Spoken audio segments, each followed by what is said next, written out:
The renowned boxer Barry McGuigan and his wife Sandra speak openly about the death of their beloved daughter Danica, with Barry saying, "I can't come to terms with the fact that the God I prayed to so much allowed my daughter to die."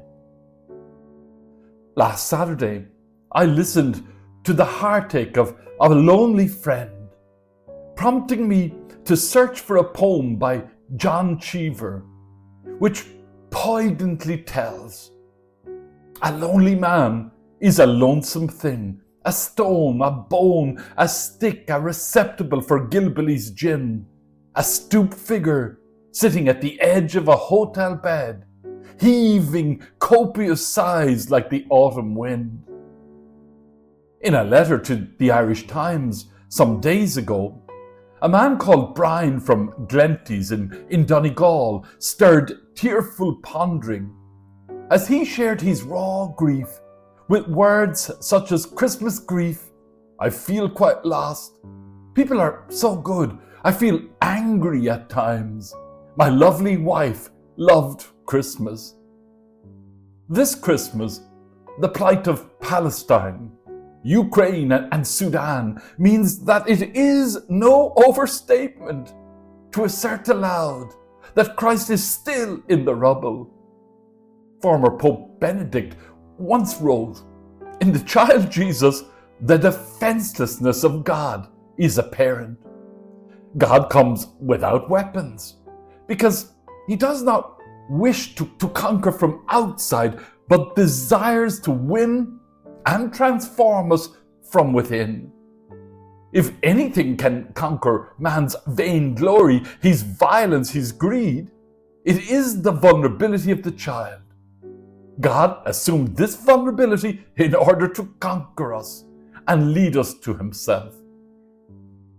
Each Christmas, as we reflect on Christ's entry into the world, we are reminded that the divine willingly laid down the power, strength, and glory of heaven to enter the messy vulnerability and frailty of our human experience as a helpless baby, born not to a king or an emperor in a palace, but to an overwhelmed, barely married young couple from an oppressed and marginalized community. Jesus entered the world totally dependent on others for his survival, protection, and provision.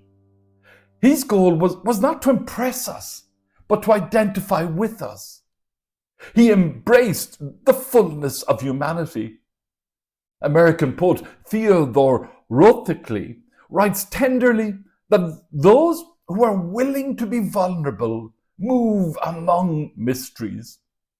Brilliant academic Father Henry Nouwen learned through living with people with disabilities that being human is not about the mind or what we can think or do. It's about our heart, the deepest part of ourselves. And ultimately, it's about love. The greatness of Christianity, to paraphrase French mystic and political activist Simone Weil, is to show us the use of being lost, vulnerable, suffering, that it can be a doorway. The philosopher Rumi also grasped this insight, arguing beautifully that very little grows on jagged rock. Be ground, be crumbled, so wild flowers will come up where you are. You've been too stony for too many years. Try something different. Surrender. Our culture today tends to look suspiciously at vulnerability, especially in our more masculine-orientated world that sees vulnerability as showing weakness and a revealing of our flaws in a way that seems to give our opponent the advantage. We have been conditioned as part of our development to not look vulnerable fight, flight, or freeze being built into our very nervous system.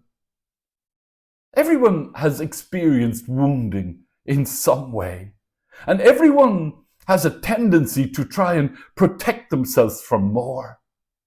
And yet, so many spiritual teachers and saints, not to the least of which is Jesus of Nazareth, show us the possibility by their lives that we can be more evolved and less defended.